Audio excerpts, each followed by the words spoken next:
şərqşünas aliminin yanında, Əşrəm müəllimin yanındayım.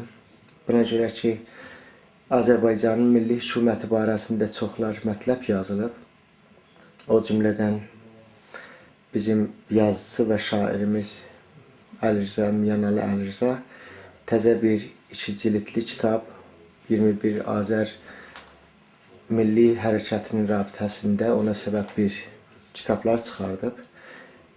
Biz Azərbaycan Odlar Yurdunun radiosunun eşidənləri və ha belə hamı Azərbaycan milli məsələsinə əlaqəsi olan adamlar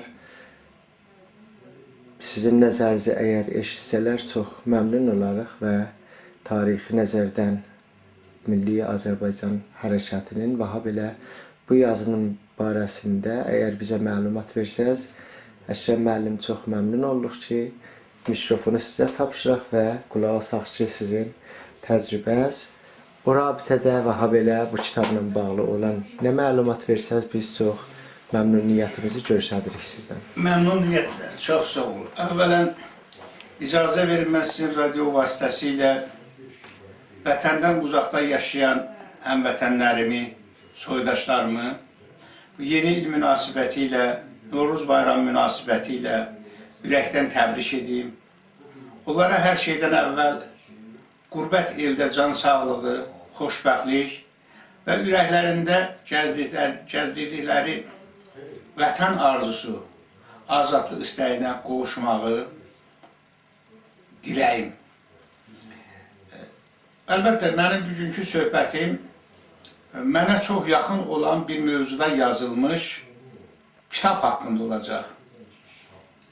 Mənim dostum və qardaşım, hamımızın şair, publisist kimi tanıdığımız Əlirza Miyanalının keçən ilin sonunda uzaq Kanadada 2 cilddən ibarət Silahla Ölçülən Torpaq adlı kitabı çapdan çıxmışdır.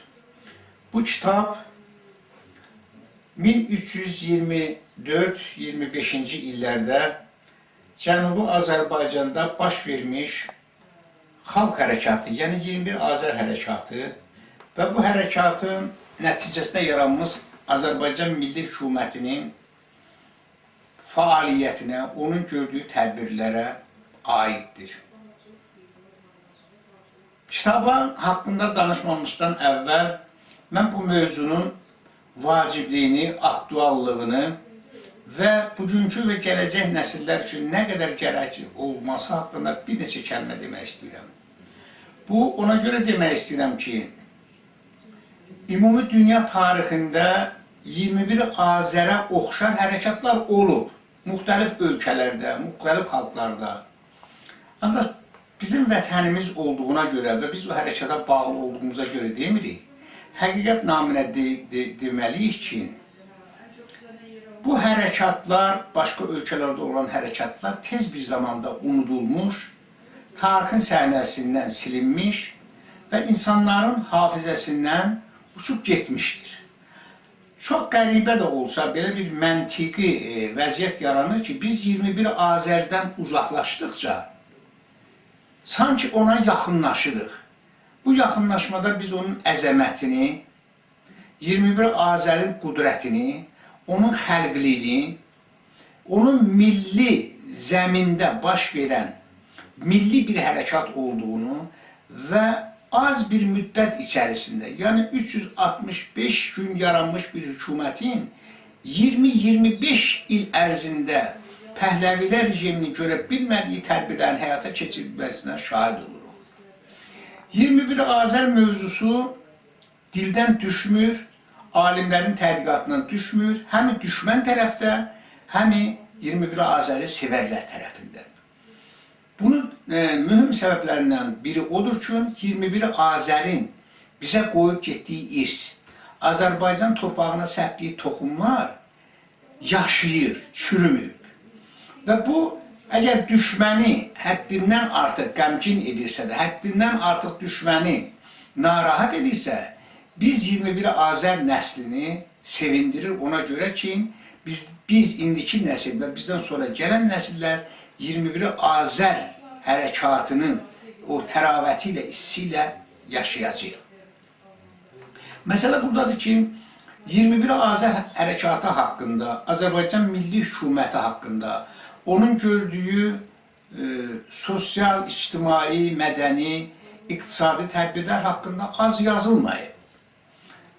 Mənim hesablamama görə təqribən ondan çox doktorluq və namizədlik dissertasiyası, yüzlərlə kitab, məqalə, müsahibələr çap olunmuşdur.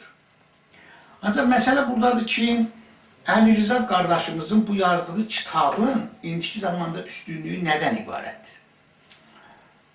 Bu mövzunun uzun müddətli bir tədqiqatçı kimi mənim fikrimcə bu mövzunun Əli Rza tərəfindən tədqiq olunması iki cəhətdən önəmlidir.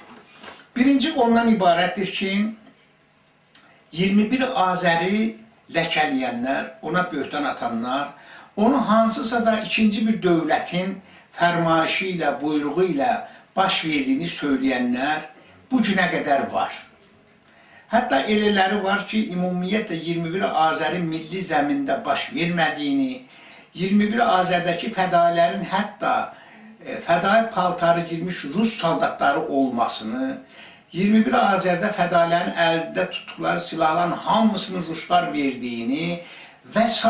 ilə axıra bunları biz çoxalda bilərik. Bu cür böhtanlarla, ləkələrlə, yalanlarla, uydurmalarla 21 Azəri xalqın, kütlənin gözündən salmaq istəyirlər.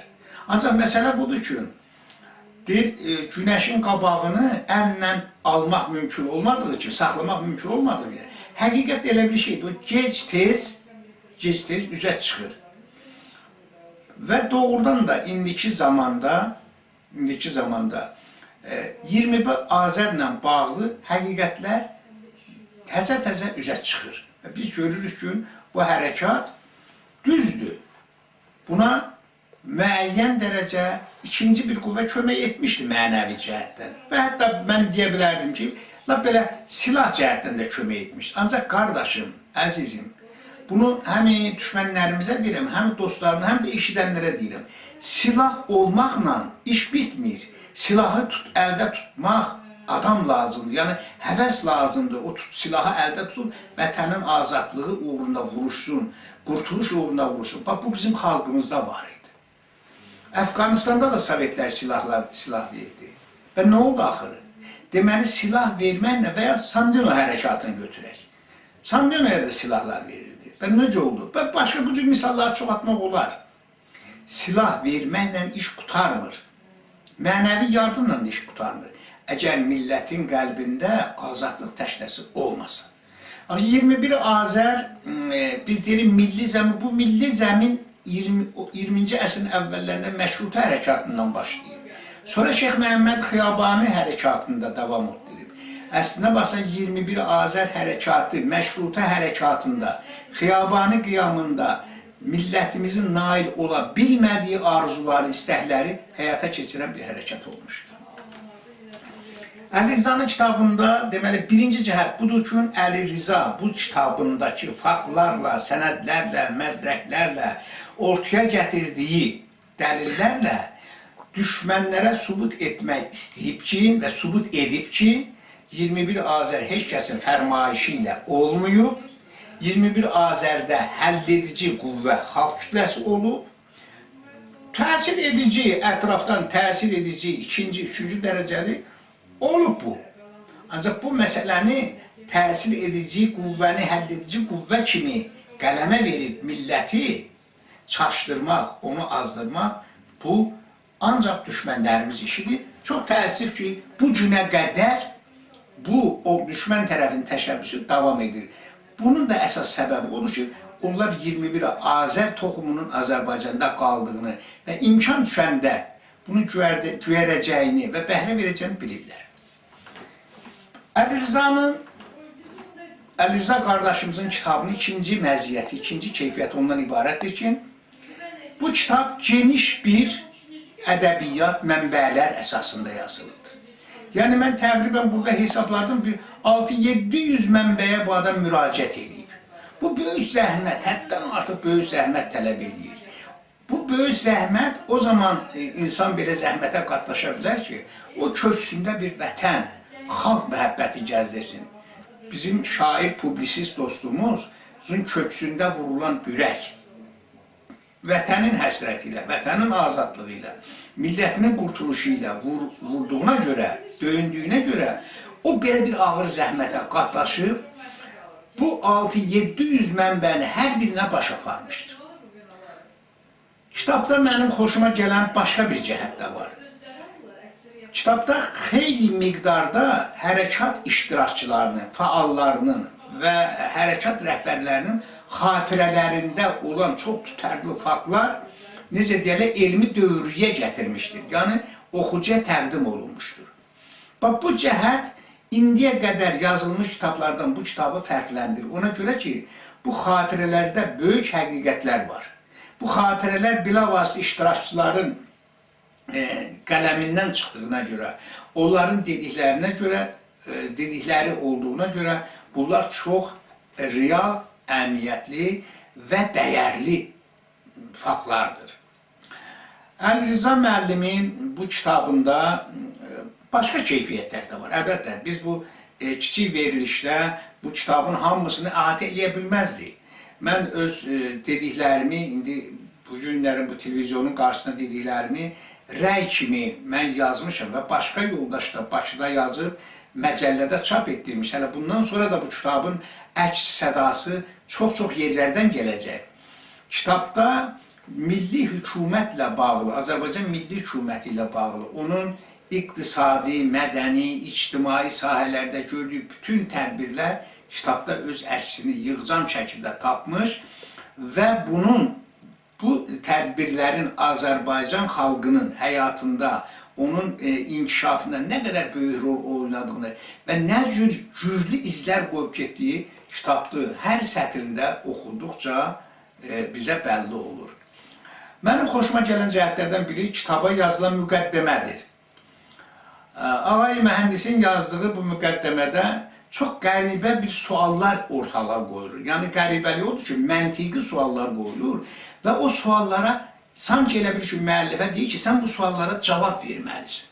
Və biz kitabı oxuyanda görürük ki, müqəddiməni yazan şəxsin qoyduğu suallara müəllif dolğun, ətraflı cavablar verir.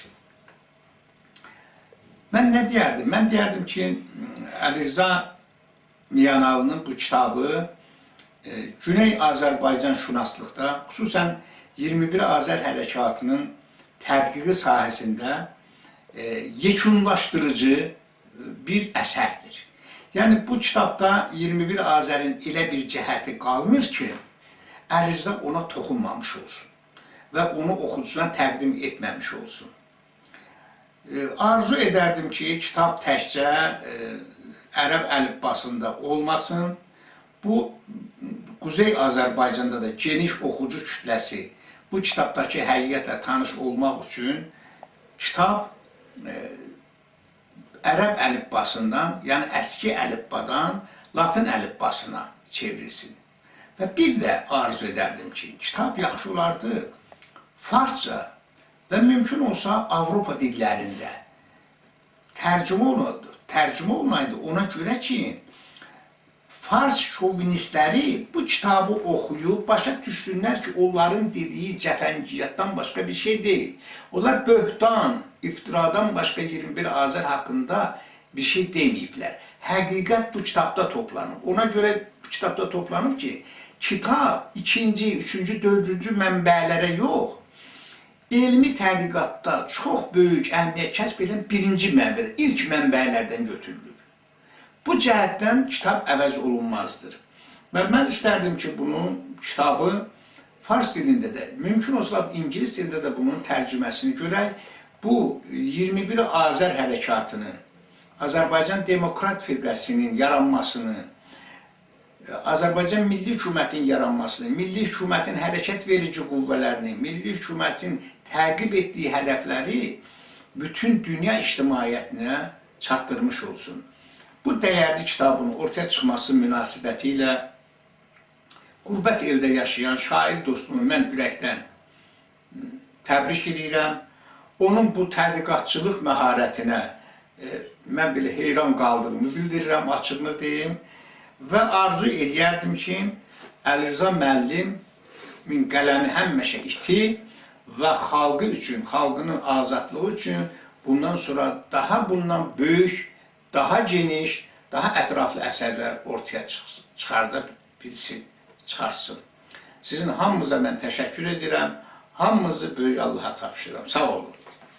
Çox sağ olun. Əkrəm müəllim, mən də öz vərimlə həm bizim eşidənlər Azərbaycan Odlar Yurdu radiosunun tərəfindən və ha belə ayrı İranın milli hərəkətlərinin, biz deyək ki, Azər hərəkətinə məlumat tapan adamlar və əlaqəli adamların tərəfindən öz təşəkkürümü bildirirəm. Çox sağ olun ki, vaxtınızı bizə verdiniz və qeyd etməliyəm ki, siz bu ünvanı bir tarixşünas, şərq tarixini tanımış və ha belə Cənubi Azərbaycan tarixi barəsində çox təhqiqat və nəticəyə başa aparıbsınız və bu ünvanı bir nəfər ki, fədailər və İranın mübariz və demokrat xanavadələrinin, ailələrinin birindənsiz. Ona görə bu danışıq çox əhəmiyyətlidir, çox önəmlidir və biz də ümid edərik ki, siz bundan bu yana öz çalışmalarınızda ki, çox önəmli bir ərsədir, bu cəhətdə çoxlu başucalıqla yenə vuruşunuzu başa aparasınız. Çox sağ olun, yenə öz məmnuniyyətimi sizdən qeyd etməli və sizdən təşəkkür edirəm. Çox sağ olun. Sağ olun. Əkrəm müəllim. Milli hərəkətlərinin bağlılığında olduğu hərəkətlərə əlaqəsi olanlar çox xoşumuz gəlirdi ki, təzəlikdə bir kitab çıxıb ki, Azərbaycanın parçalanmış millətin harayı ki, çıxmaqdadır və siz onun üstündə çox zəhmət çəkibsiniz. Əgər ki, o barədə bir söz versəniz, biz çox məmnun oluruq. Əkrəm müəllim, buyurun. Məmnuniyyətlə. Bilirsiniz, mən təqribən bir 2-3 ilə yaxındır ki, belə bir fikir üzərində mən öz qüvvəmi cəmləşdirmişəm ki, Cənubi Azərbaycan, Şimali Azərbaycan ki, biz indi deyirik, bu şərt adları, əslində baxsan, bu bütöv bir Azərbaycan olur.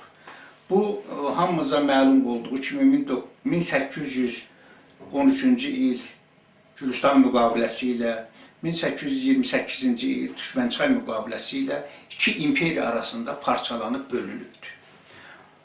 Bu parçalanıb bölünən zaman Azərbaycanın şimalı Rusiyaya, cənubu isə İrana verildi. Bu məmləkət parçalanıb belə bölünən zaman burada yaşayan millətin rəyi, onun səsi, onun razılığı nəinki soruşulmayıb, əslən heç o vaxtda söhbət getməyib. Həmən o zaman Azərbaycan təxminən 40-a qədər xanlıq hər iki tərəfdə mövcud idi. Bu xanlıqlar əslində baxsan federal dövlətlər idi. Onların da rəyləri soruşulmuyor. Bir sözlə nə demək istəyirəm? Onu demək istəyirəm ki, vahid bir vətən, vahid bir millət iki imperiya dövləti arasında zorla iki hissəyə bölünüb və Araz da ona sərhəd olmuşdur. O gündən indiyə qədər, bu günə qədər bu yara, bu hicran yarası, bu ayrılıq dərdi bizim millətimizi zaman-zaman düşündürmüşdür. Əlbəttə, bu düşüncələrin içərisində bizim poeziyam ön cərgədə getmişdir. Yəni, poeziya bu dərdə daha tez ağlamış və bu günə qədər bu poeziyamızda mühüm bir yer tutur ki, biz buna həsrət poeziyası deyirik. Və ona görə də mən fikirləşdim ki, parçalanmış millətin harayı adında həm cənubda, həm şimalda şairlərin həsrət səpkisində dediyi, həsrət ruhunda dedikləri bütün şeirləri, bayatıları yığıb bir kitabda cəmləşdirmək. Bunun üçün mən Cənubi Azərbaycanda olan zaman deməli, orada təqribən bir 50-60 şairin, 50-60 şair də bu tərəfdə, təqribən haradasa 120 şairin biz həsrət şeirlərini toplayıb bir topluma salmışıq. Bundan başqa ata-babalarımızın, nənələrimizin dedikləri bu ayrılıq bayatıları da bu kitaba daxil olmuşdu. Və beləliklə kitab təqribən 500 səhifədən ibarətdir. Bu 500 səhifədən ibarət olan kitab demək olar ki, həm quzeydə, həm də güneydə bütün rayonları, bölgələrindən gələn səslərdir. Şairlərin səsləridir. Kitabın içərisində təxminən 15-20 əks gedir. Deməli, kitab açılanda kitabda bütöv Azərbaycan görünür. Yəni, bir tərəfdə əgər Şəhriyarın səsi gəlirsə də, qarşı tərəfdə Səməd Vurğununki gəlir. Bir tərəfdə əgər Süleyman Rüstəmin səsi gəlirsə, o birisi tərəfdən Bulud Qaraçorlunun səsi, Səhəndin səsi gəlir. Belə-belə bir tərəfdə əgər Balaş Azəroğlunun hicran yarasına, vüsal həsrətinə dediyi şeirlər gəlirsə, o birisi tərəfdə Bəxtiyar Vahabzadəninki gəlir. Beləliklə, sıra ilə bu kitabda həsrət şeirləri toplanmışdır.